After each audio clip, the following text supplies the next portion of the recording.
Welcome to Stroke Forward. My name is Marcia Moran. For the next 40 minutes or so, we are going to talk about things that stroke survivors, or any brain injury survivor, deals with. If you look at me today, you probably don't see a person who had a stroke, but I feel it. My body functions differently. Do I think I will get back to 100%? Yes, because to think differently is to admit defeat. We will talk to all sorts of people who have been there, from survivors to caretakers to doctors, nurses, therapists, friends, and family who have seen us at our weakest. They have cheered us with their victories, no matter how large or how small. How did we get here? That's what this show is going to tell you. Kim O'Kelly-Lee's career began when she was 19 as a backup singer for Frankie Valli and the Four Seasons, performing on tour all over the eastern seaboard in England in over 75 venues, including Madison Square Garden in New York City, Garden State's Arts Center in New Jersey, and the London Palladium, to name a few. Her next job was on tour with Perry Como, opening his show and backing him up in a 4-person singing and dancing group called Good Stuff. This time, performing again on the eastern seaboard in venues more like Westbury Music Fair in New York, a theater in the round. Next, she found herself on tour, singing 2-part harmony, promoting Chris Hillman's Clear Sailing album. Chris and Kim sang together on another tour, this time without the band, using just their voices, his guitar, and a mandolin, at venues like the Bottom Line in New York and the University of Colorado Boulder, with guest artists David Crosby, Roger McGuinn, Gene Clark, and Rick Roberts. Kim has also done numerous national and regional commercials as a singer and actress in Los Angeles, including for Butterfinger Candy Bars, McDonald's, Macy's, El Pollo Loco, Bubble Up Soda, and many other advertising campaigns. Her television shows include A House of Secrets and Lies, In Search of Dr. Seuss, Growing Pains, and O'Hara. Her film credits include Steven Spielberg's Hook and the 2002 independent film Salt. For 10 years, Kim partnered with playwright Raymond J. Barry, performing in 4 companies, each of his 3 character plays, Mother, Son, and Once in Doubt, at the Los Angeles Theater Center, People's Light, and Theater Company in Pennsylvania, and other national venues, as well as international at the Edinburgh Festival. Kim's other 3 credits include 3 companies of the musical Pump Boys and Dinettes at the Las Palmas Theater in Los Angeles, the La Miranda Theater with Adrienne Barbeau, and the Cherry County Playhouse in Traverse City, Michigan. She also played Ruth, Henry, and Orphan in Paula Vogel's play And Baby Makes 7 with Valerie Landsberg at the Los Angeles Theater Center. Kim currently teaches piano, singing, and songwriting to children and adults, both in person and online. She is also a meditation teacher and a private life and recovery coach, specializing in one's spiritual, emotional, mental, and physical well-being. She has taught multiple workshops in LA, inspired by her book, Silent Magic and Other Remedies, A Journey of Transformation, a Spiritual Journey, published in 2010. She was an award-winning finalist in the Self-Help Motivational category of the 2010 International Book Awards. Kim moved to Bend, Oregon 7 years ago from Los Angeles with her husband Randall, daughter Kyla, their 3 cats, 3 birds, 1 tortoise, 1 dog, and 2 fish tanks full of beautiful fishes. I am delighted to introduce Kim O'Kelly-Lee today. How are you, Kim? I am good. Thank you. As a professional actress, singer, and dancer, how did you feel when you had your stroke? Well, I was not working professionally. Mm-hmm. I had stopped when my daughter was 2.5. I did my last play and commercial when she was 2.5, and she was 18. So I wanted to be with her through her schooling. Mm-hmm. And but it was 3 months after she turned 18. And it happened at a family gathering. It'll make me cry. Um, uh, I had a stroke in front of half of my family. It happened in such a strange way Mm-hmm. that I was listening to my cousin, her son, in right after Thanksgiving, right before Thanksgiving, her son had committed suicide. And it was like, it was horrible. I mean, it was just like, what? He was a good boy. He was in college. They were, really good parents. And it was so shocking. And Mm-hmm. we were meeting up with them for the first time, and more of family. And my mom was there. And it happened to be my mother's wedding anniversary.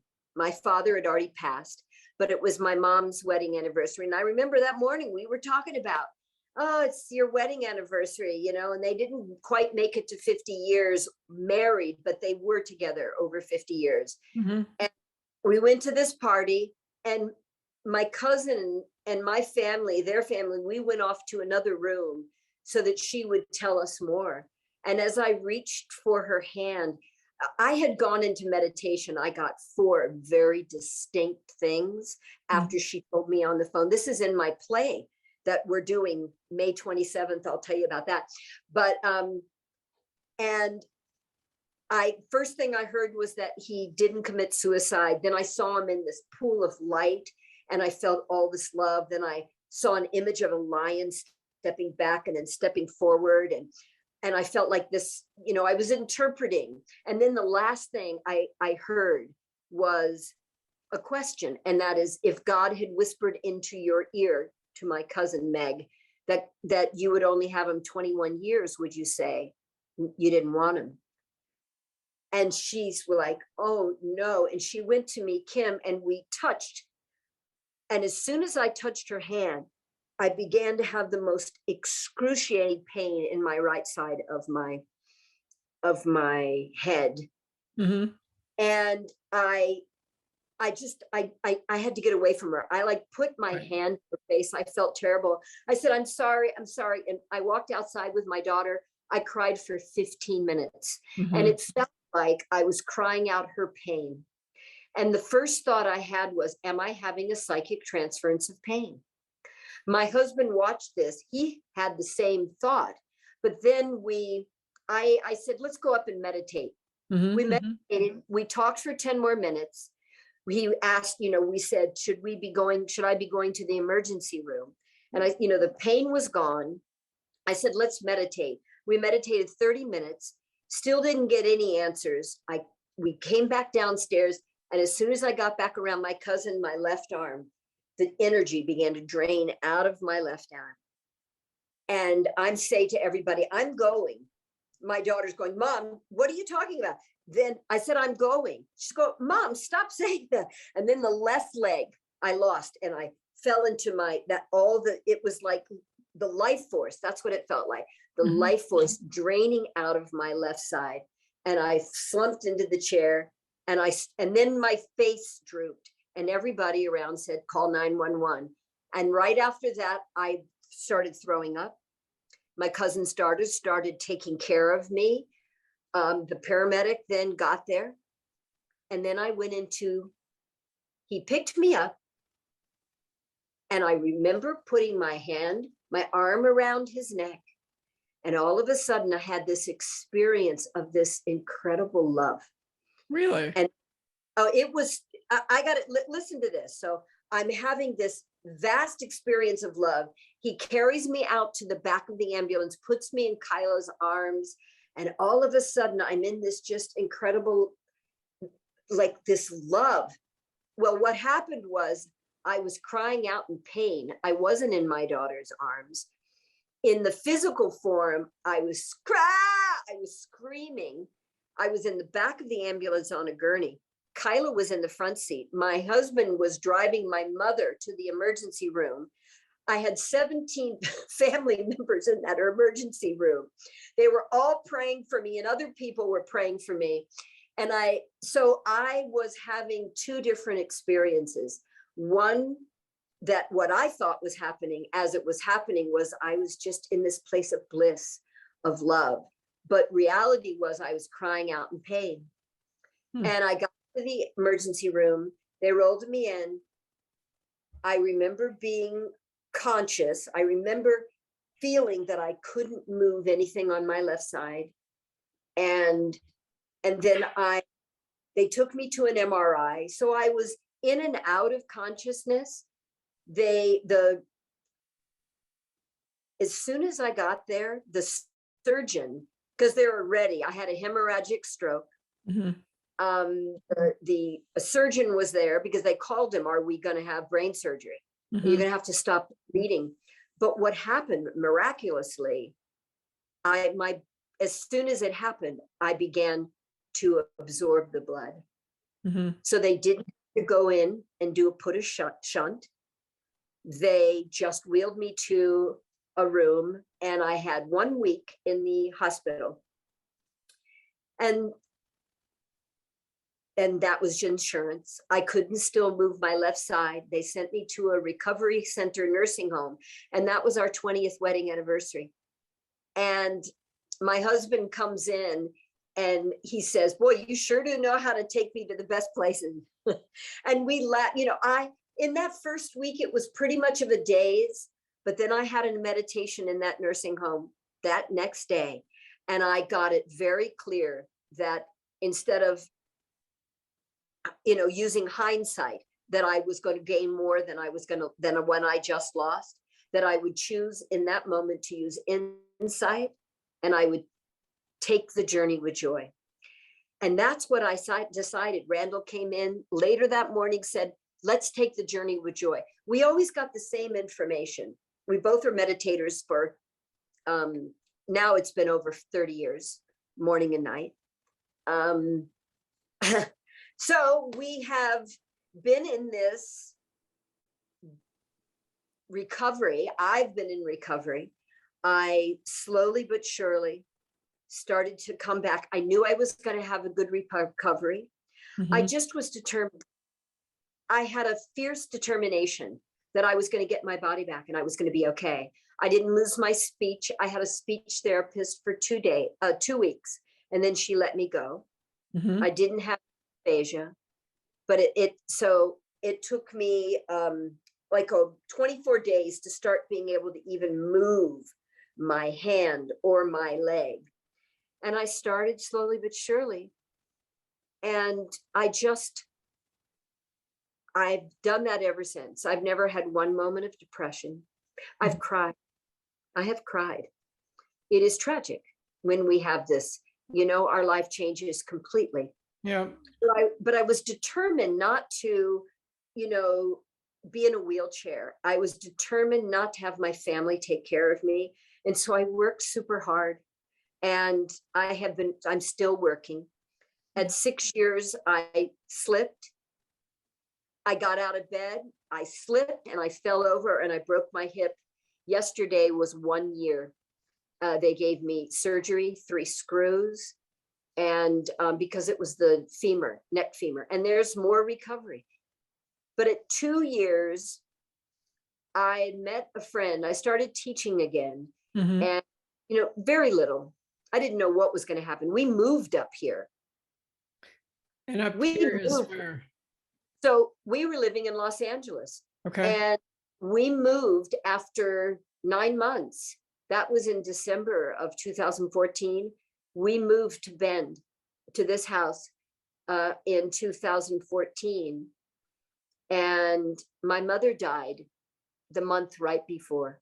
That was tragic. So I lost my body, I lost my mother, and then I lost the home I knew. But I didn't ever think I was going to do anything. I mean, when we came up here, I was barely walking. I was on I guess I just graduated from a Hemi cane. I was on a 4-prong cane. But I wasn't, like you said, I was an actress, I was a singer. Even though I hadn't been doing it, I thought maybe I would go back to it when my daughter, grown, and, she had started a new life, have her life. But when we moved here, it's like, that's over. I mean, that's it, I couldn't teach. I lost all of my students. we went through so much money because I was making quite a bit of money in LA teaching, and I didn't know what was going to happen. So it was, I think, what all kept us okay is that we all kept our sense of humor, and we all stayed positive, and we laughed, and nobody was, oh, help mommy, do this. It was like, you've got it. You're got it. You're going to do it.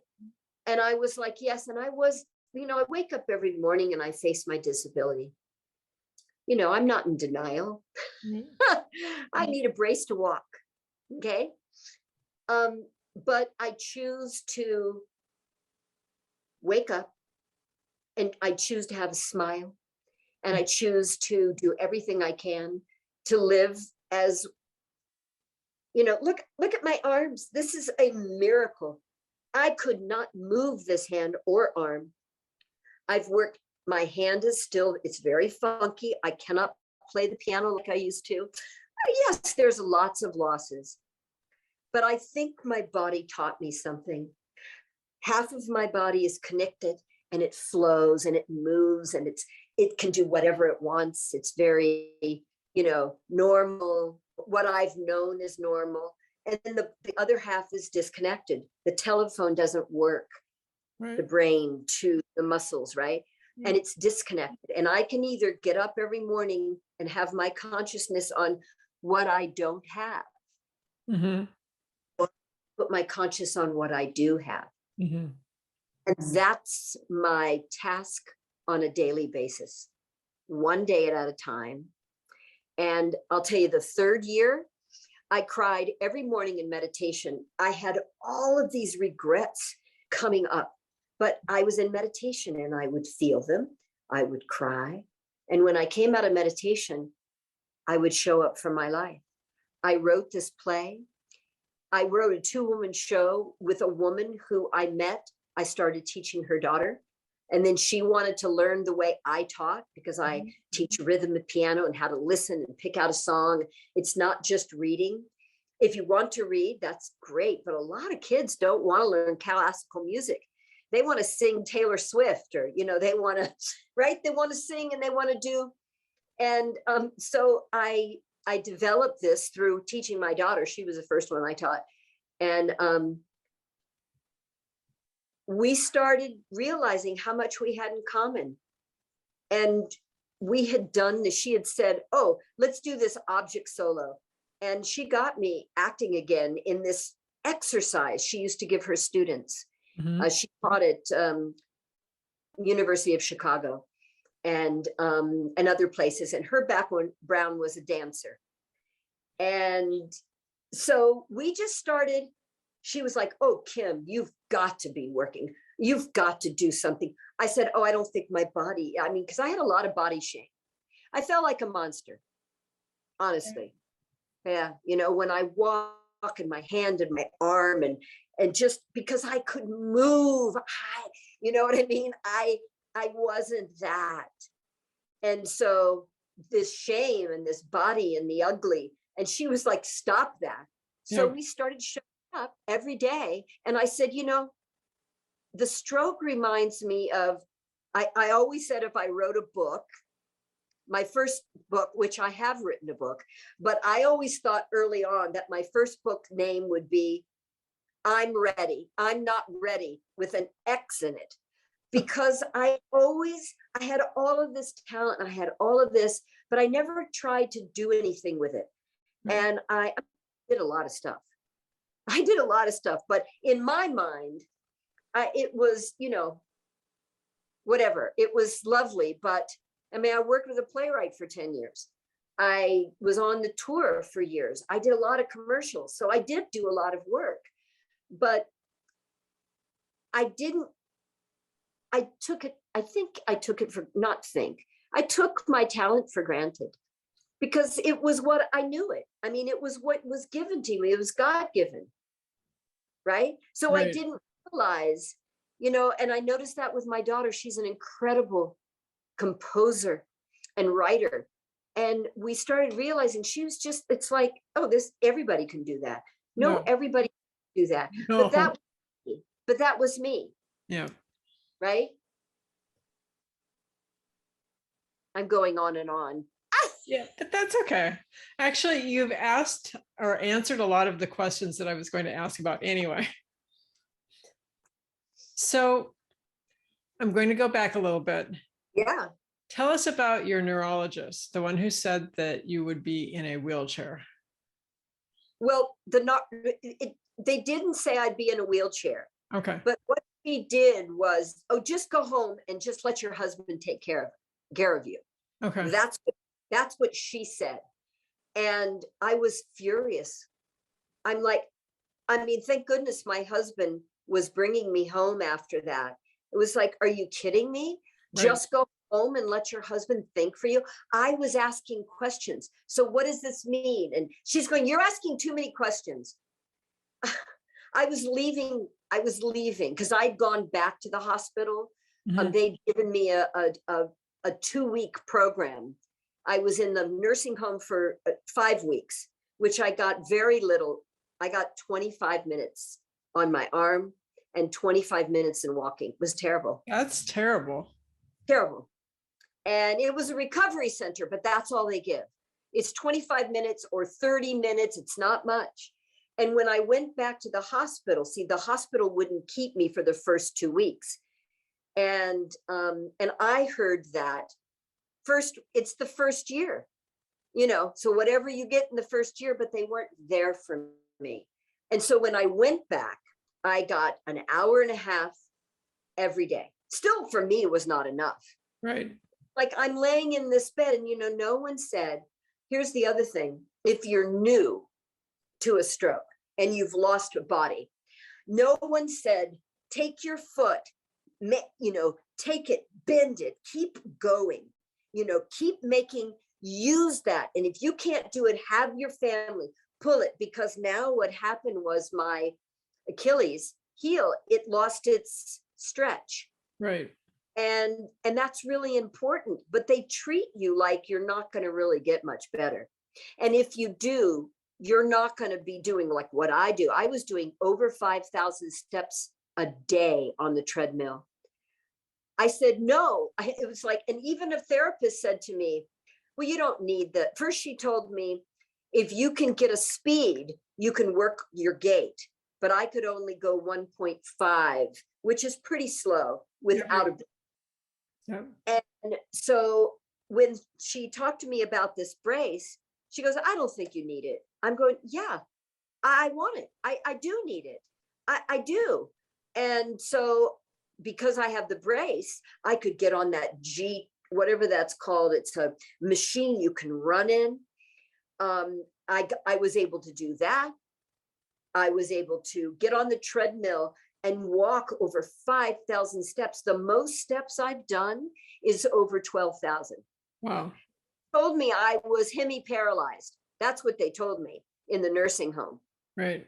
They told me I was paralyzed. I said, don't use that word. That is not true. Yeah. And they don't know. I mean, they've gotten a lot better. At least I hear they have. But I mean, they're very good here at St. Charles in Bend. They're very good. And they really work hard to help patients know that it's not just the first year. Yeah. Neuroplasticity, there's all that talk of that. And I knew that our brains can rewire. Nobody even told me. Why didn't the neurologist say your brain is going to rewire? Specificity and repetition. You just keep doing it. No, that was not what I got. Yeah. Isn't that interesting? Because I think here in Virginia, you have some doctors that you don't even think about neuroplasticity and some doctors that do. And if you get in with the ones who don't, yeah, you have to know that this is the wrong place for me, and you have to fire them and go elsewhere. Yes. But unfortunately, we're very vulnerable when we have a stroke. Yep. There is a lot of a lot of fears, a lot of vulnerability, Yep. a lot of anxiety, a lot of, just what's going to happen to me. I mean, you go through the gambit, and if you don't have tools, see, I was very lucky. Early on, I had a drug problem, and I got clean and sober, and I turned my life around. And at 26, I wrote a book called Silent Magic and Other Remedies. And it was all about changing your thinking, changing your actions, taking opposite actions. And what that was neuroplasticity. Mm-hmm. I know the scientific name, but I knew from the practice, looking in the mirror. I did a lot of mirror work. I did a lot of meditation, changing, really turning it, visualizing my brain rewiring. Why don't they teach us that? They don't. And if you don't know to do it, you don't do it. Yep. Yeah. And yeah. So I knew about neuroplasticity from being a manager or leader. And I'd read some of the books and I go, oh yeah. So when I had my stroke, I knew that neuroplasticity existed, and I just did whatever I could to get better. What kind of stroke did you have? I had an ischemic stroke on March 30th, 2014. Ah, the same year. The same year. Wow. Different kinds of strokes. What did it affect in you? So I was totally paralyzed on my right-hand side. Okay. I couldn't swallow. I couldn't speak. Yeah, I remember they were really worried about me being able to swallow that first week. Yes. Yeah. Okay. So I learned to speak after 3.5 years. Yes, baby. And I learned to speak because I went to someone who I said looks at neuroplasticity. He has a device called a neurofeedback machine. And he said, you need to try this. And 16 sessions, and I was better. Yeah. I think I've heard the story at Stroke Awareness Oregon. Mm-hmm. Yes. Yeah. So tell me about water aerobics. Oh, gosh. So I first started in LA. I went to this it cost me $25, and there was one woman, and it was in some nice warm, there was one, and then there was another woman. And she was not a therapist, but she was doing some things, and she always wanted me to be there with this other woman because I was so positive. Right. And I just intuitively knew that water aerobics was a great thing. Just start, doing. My therapist in LA, PT, she did some with me. But when I came up here, my sister was a part of a community, and they had a water aerobics class, not for disability people, but for anybody. And I started going. Mm-hmm. And I just started pushing my hands and doing, and I knew. And I started doing, I was doing it for, gosh, so many years. I mean, I did so many different kinds of things. Mm-hmm. And I know that therapy, and, since COVID, I haven't been back.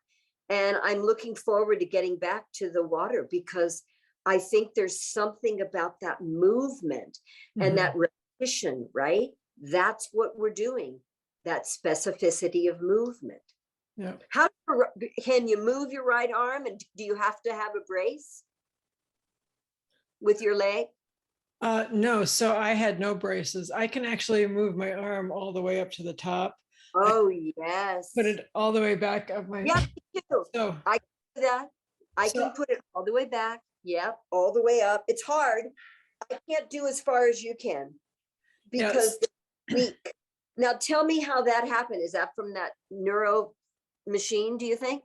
No, I hired a physical therapist, and she worked with me for a year after the therapy was over for insurance.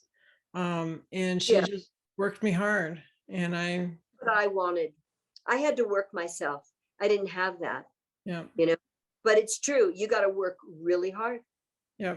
And I think people don't understand how hard it is, and they don't understand that you have to work at it every day. Yes, every day. And when you stop working on it, you get much worse, much faster. You know, it's interesting because that whole last year, I haven't been on the treadmill. Wasn't able to. And I can see the difference. Mm-hmm. I do feel the difference. And it is true. You get weaker. Mm-hmm. You get weaker. And there was nothing I could do about it. I was in a wheelchair for 6 weeks with the hip. Mm-hmm. And oh my gosh, it was like, wow, I gained such a compassion for people that are in a wheelchair. Yeah. Because it's hard. That's way past challenging. Yeah, I know how hard it is. And I'm grateful that I don't have a wheelchair in my house. Yeah, me too. Yeah. I left that wheelchair at the hospital. Yeah, good for you. Yeah, I didn't go home with a wheelchair. Yeah. I had a transfer chair so that my husband would take me sometimes to appointments, but only in that first, I left that in LA. We gave it to a place. Yeah. So tell me how meditation is good for stroke patients. Oh. Well, when let's just say, most people think that they can't do meditation because they think their mind is too active. Mm-hmm. Oh, I've tried it, but I can't do it. And let me speak to that. If you think about it, we are either thinking in the future or thinking in the past. Very rarely do we know how to be present in this moment. Mm-hmm. In this moment is where change is, where possibilities are. Mm-hmm. And so when you're like in recovery, you have to be right here. You've got to be present right here. Okay. So if you give yourself the chance to meditate, the practice of just bringing yourself back. Oh, there I go. Oh, I'm going into the future. Oh, come back, little girl or little boy. Up, there I am in the past. See, the future brings anxiety and fear because we have fear of the unknown. Yep. This is everybody. This is not just people with disabilities. Yep. This is I'm speaking to all human beings. Yep. And that's what I was like with my book. It's not just for people that had drug problems. I really wrote it for everyone because I talk about meditation in my book and visualization. But anyway, and then knowing that you're in the past, if you don't know you're in the past, that's where regrets and sorrow is. Okay. So you start thinking about what you didn't get to do now because you've had a stroke and things would be different. That brings sorrow. The depression comes from not catching yourself in that past, in what you can't do. And without awareness, you can't bring yourself back to now. Mm-hmm. So that you can say, here's what I have. I have a beautiful family. Or if you don't have a family, I have there's always something to be grateful for. Mm-hmm. Always. In this moment. I just will always say that. And so there's always a lot of depression in disability communities. Mm-hmm. And it's because they are either usually in the past feeling they just can't do anything. And it just starts, and then the steamroll. And I always see depression as here's a cup. And we start here at the lip of the cup. And then you don't catch that you're feeling sad. You don't catch it. You're just, you don't do anything about it. And then you go a little bit further in the cup. Once you get in towards the bottom, you need somebody to help you out of that cup. But if you don't know the red flags and you don't say, oh, wait a second, come back. Here I am right now. Here I am. And that's what meditation truly helps every human being. And it helps you to get back out of that future. I work with people that have anxiety all the time. They get afraid, and it's okay to get afraid, and it's okay to get sad. But if you don't know that once you bring awareness to it, that you can smash it, that you can transmute it into joy. The opposite of sadness is joy, is gratitude, is love. Fear is faith. And the other thing that meditation does is that when we're on the surface life, it's tough. It's really very, very difficult. Life can be very, very hard and challenging. Mm-hmm. And when you go deep within and you can connect to something greater than yourself, not Mm-hmm. just your little me. Like when I see Ukraine right now in Russia and I'm crying and I'm thinking, this is my little me and my little problems. And I see these babies and I see this death and this destruction. It's like, if without having something greater than myself, Mm-hmm. I will go into a pit of despair.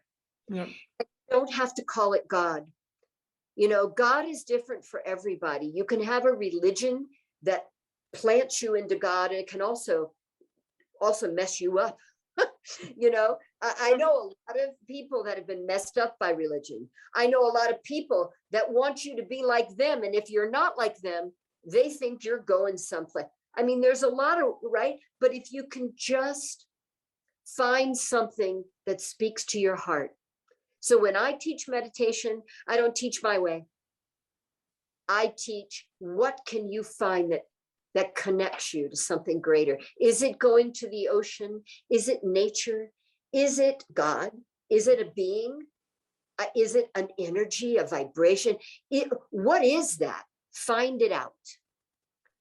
Get beyond the surface. So there is so many wonderful tools of wellness in meditation. Yeah. Yeah. And I highly recommend it. Yeah. And you have reminded me I should meditate more. Oh, yeah. And there's no should. And, you know, here's what, my class, I have 2 classes right now.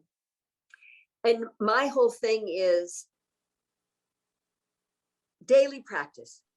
And don't get all wrapped up into being, you know, Dalai Lama or being, you know, a 30 minutes or an hour, or just hold a place. Try to get, the goal is, there's a goal. Get to 30 minutes morning and night. But how long it takes you to get there is none of your business. If you just start at 5 minutes, just begin and then grow that. That's how I did it. I started at 5 minutes. I had no path. And then I went up to 7. Then I went up to 10. And I got up to 20 minutes only in the morning. I didn't know anything. I was also doing mirror work. I was saying positive affirmations into the mirror to change my thinking, because I had a lot of negative habitual thoughts. Mm-hmm. And that was due to the lifestyle I was living. You know, I always say, as the applause grew, so did my drug use. And I got lost. I came from a family of love. I didn't do drugs because I was unhappy. I was having the time of my life. It was my generation. It was the 70s. I was on tour. I was singing. I was smoking pot. I mean, you know, cocaine wasn't even considered addicting. You know, I mean, I'd go to concerts that I was in, and the record company would bring bowls of cocaine. I mean, you know, that was the world I was in, and I was having fun, but then it took over me. Yeah. And I became a shell of a human being. Yeah. I had to change, you know, and so that background gave me this background. And then I found a very specific path of meditation. And I heard very clearly in meditation, not everybody's going to be able to hear what I hear. Mm-hmm. And so what I can do is gift up to other people that find what works for you. Mm-hmm. And daily, start with a realistic goal. Mine was 5 minutes. You brush your teeth every day. I do that every day for my well-being and my health. But why it was so easy for me, and the habit is so easy, is because me, like everybody else, was taught that as children. Right? So it's a habit. You've had it all your life. So habits take a minute to, you know, but if you can do something for 90 days every day, build that daily practice, and then add that, just keep one day at a time, pretty soon you grow that. I mean, listen, if this stroke that happened to me and this drug addiction, if I can't help somebody else, what's the point of Oh, living my you're right? definitely helping other people. I'm And not. and they're having a good time listening. Oh, I hope so. Yeah. I mean, and all I want to say is you go and help somebody else too. There is somebody that you're going to see at recovery that just by you saying, hi, I had a stroke too. Yeah. It's going to change them. They're going to feel, oh, really? Wow, how did you do it? You look really good. Yeah. I mean, So right. the marketing person in my rehab hospital had a stroke. Wow. And I looked at her and she was fabulous. She looked great. You couldn't see anything. So I'm going, okay, I'm going to be like her. That's right. Yeah. You're lucky. I didn't have any models. I didn't have any of that. I just had, God, and I had my family, and I had my own strong will. Because free will, what you can do with it, we have a choice, Yep.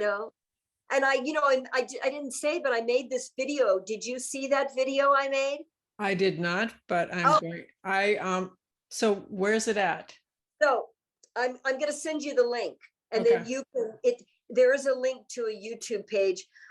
As soon as I finally so I knew I was going to have a good recovery. So I started video myself, and I made a 13-minute video to inspire people to show up and work. Oh, you will love it. That's what it was. But as soon as I finished it, I slipped and fell. And now I'm working on my play because we were supposed to do it in 2020 and COVID happened. And now we're relearning lines, and I'm so busy. I'm like, I cannot believe, yes, May 27th. So we need to make sure that we display what your play is. So what is the name of the play? Here. So also, do you want me to just put my link in the chat so that you could put it out there for people? No, send it to me separately. And you'll put it. Yeah. Okay, Yep. do that. So it's in Bend, Oregon. It's at the Tower Theater, which is 350 seats. I haven't been on stage for 20 years. Mm-hmm. It is called Freedom Off the Page. Mm-hmm. And it is a 2-woman show based on both of our lives and then how our lives intersected. And it is theatrical, creative, very emotional, and beautiful. It deals with loss, sense of humor, cancer, loss of parents, loss of limbs, loss of body, but also inspiring.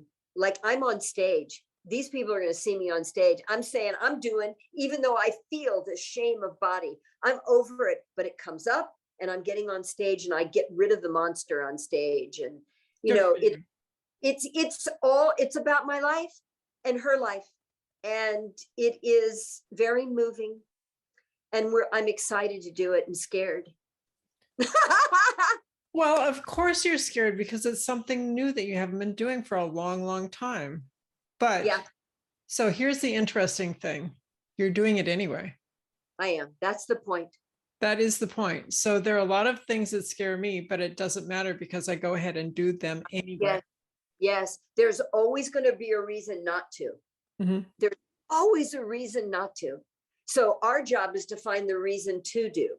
Mm-hmm. And that's what I'm continuing to do. Show up for each moment, finding the reason to do, and help another human being. Mm-hmm.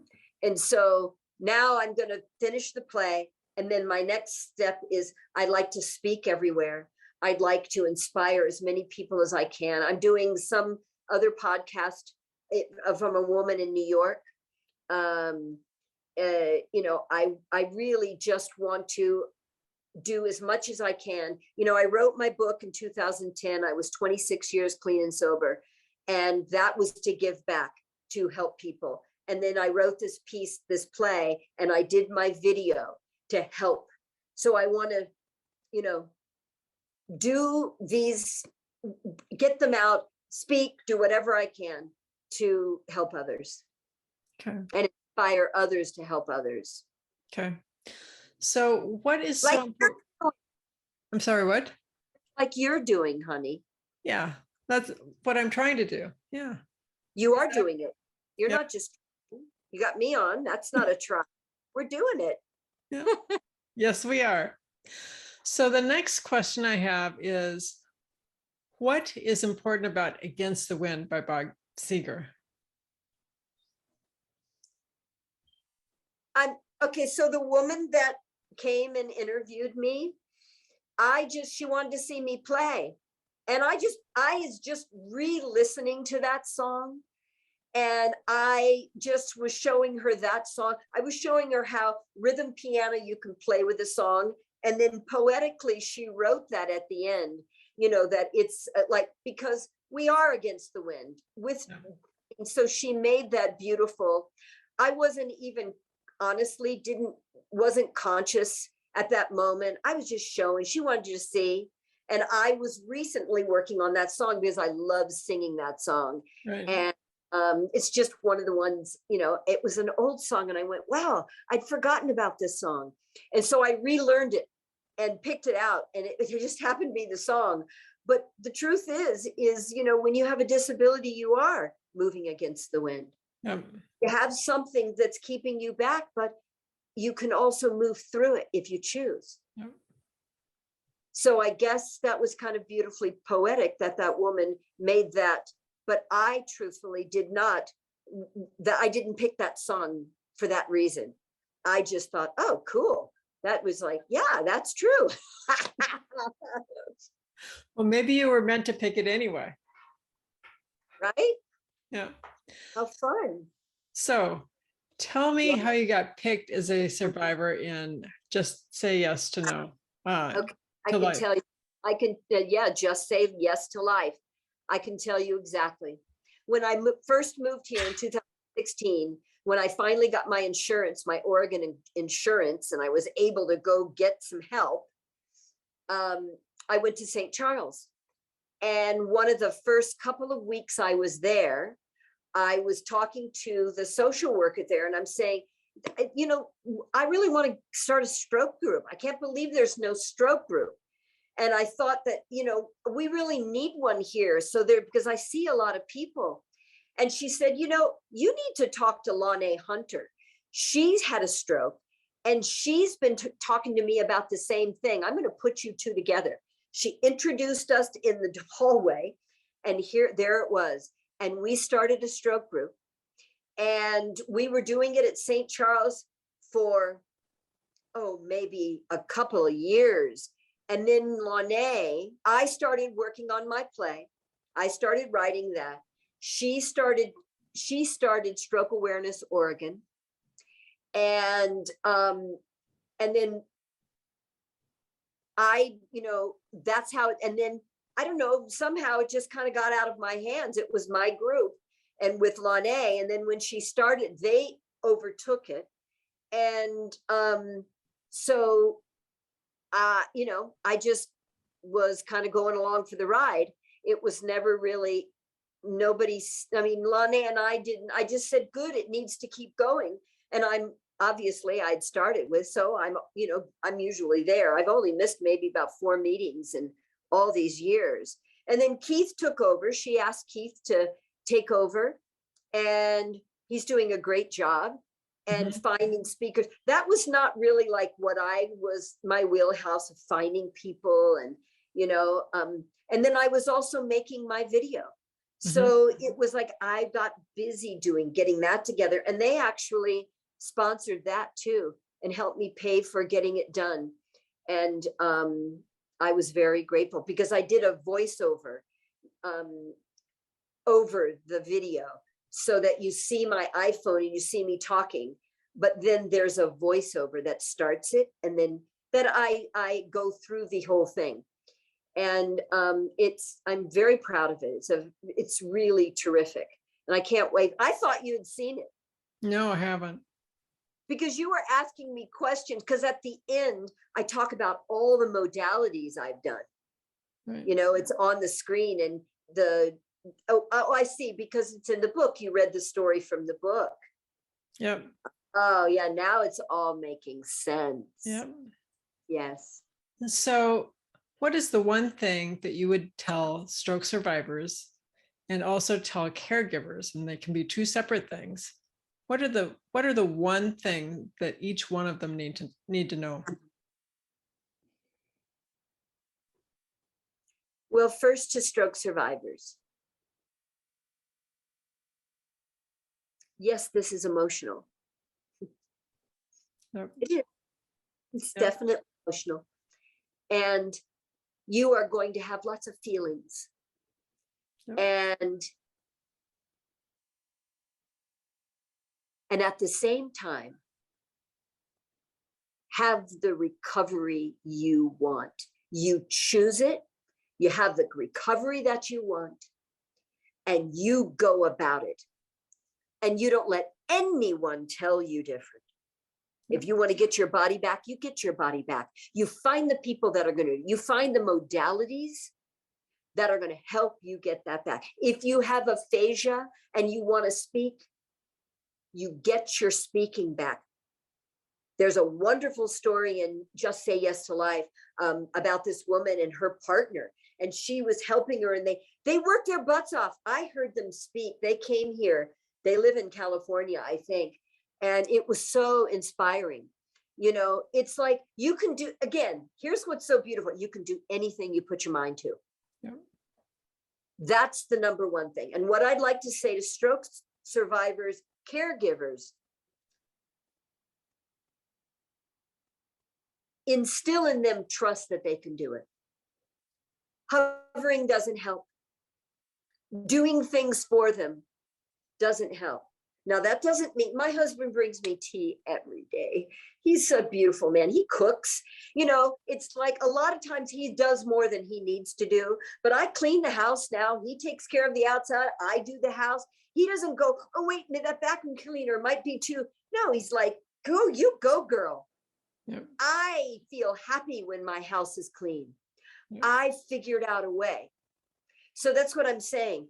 You live the life that you want to. And the caregivers, it's emotional. I say the same to you. But guess what? You guys, if you can just love each other. And if you're a caregiver and you're not a family member, I would say love still reigns. Because if you're a caregiver, you've got the biggest heart of anyone. And allow that heart and use your intuition, guys. If you hear something inside, go talk to a doctor if you need to. But your intuition is what is true. We know things. Yeah. We do know things, not guessing. Intuition is knowing. You know, it's not just all reading books. It is, what do you know inside? And do it. Just say yes to life, however that is for you. That's beautiful. Yeah. So how do people get in touch with you? They can, I will give you anybody can get in touch with me. They can, I think actually, if you write my name in the Kim O'Kelly Lee, you're going to see Kim O'Kelly Lee's stroke survivor story of hope. And at the end is I give my an email that they can get a hold of me. I give see, sometimes you can't get the words right. My phone number. Be patient with yourself. Yeah. And why not take the journey with joy? Yeah. It's working for me. Yeah. That website that I created, growyourjoy.com, really is selling my book.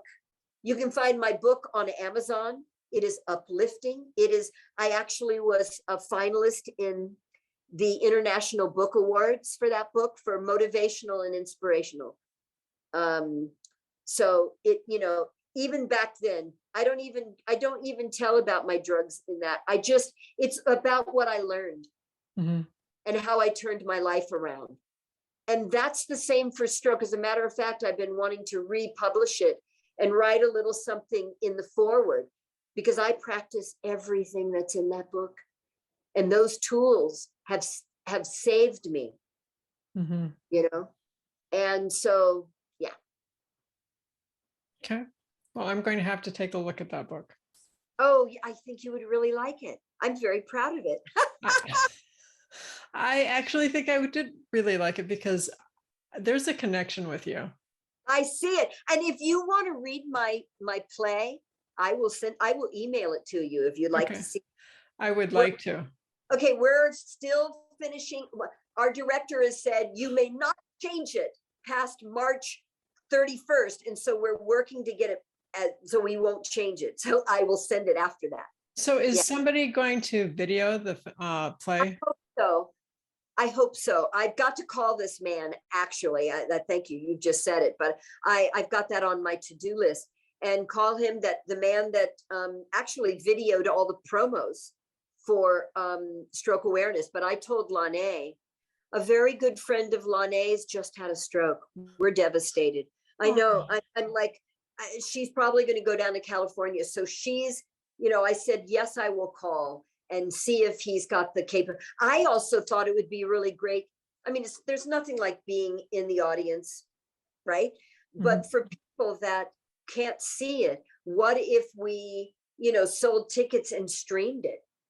And I think that's what you should be doing, actually. I think you should, because I think there's a lot of people all over the country that would be inspired. Yep. Because really what the play is about showing up for your life, doing it no matter what. And that's the biggest thing that I could give to anybody that has suffered a disability. Yeah. So I think you should stream it. Yeah, so I need to ask him if he's got that capability. And yes, I would really like to do that. Although, as I say, there's nothing like being in an audience. And the other thing I'll say that I'm working on, and I'd like to find other organizations that in any state, my partner and I will go and do our, as a benefit to make money for their, whether it's stroke or disability, could be cancer. I mean, I'm really wanting to look to do that. I mean, we do get paid, but it's minimal. Right. What we're getting paid. Right. It's a labor of love. Trust me, I have been working on this for years, and I'm only getting paid the night of the performance. I'm not getting paid for all the rehearsal and all the time I'm spending. And it's a lot, right? I keep saying, why did I write myself so many words?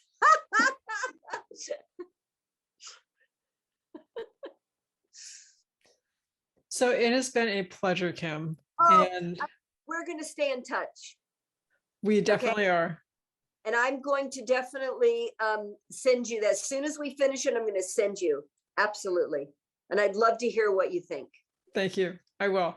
You're welcome. Okay. And just anytime. Thank you for listening to the Stroke Forward podcast. If you enjoyed the podcast, please like it and then share it with friends. If you want to know more about my coaching, please contact me at marcia@strokeforward.com. That is MARCIA @strokeforward.com. If you want a copy of Just Say Yes to Life, please order it from Amazon.com. The proceeds go to Stroke Awareness Oregon, an amazing nonprofit that educates about stroke causes, prevention, and treatment options. My book, Stroke Forward, is also available on Amazon.com. Have you ever heard of a stroke camp? Jan Janelle, a retired nurse and stroke coordinator in Peoria, Illinois, teaches Be Faster, how to recognize a stroke when it happens. Come join us as we hear more about stroke from a nurse's perspective and the incredible things they do at Stroke Camp.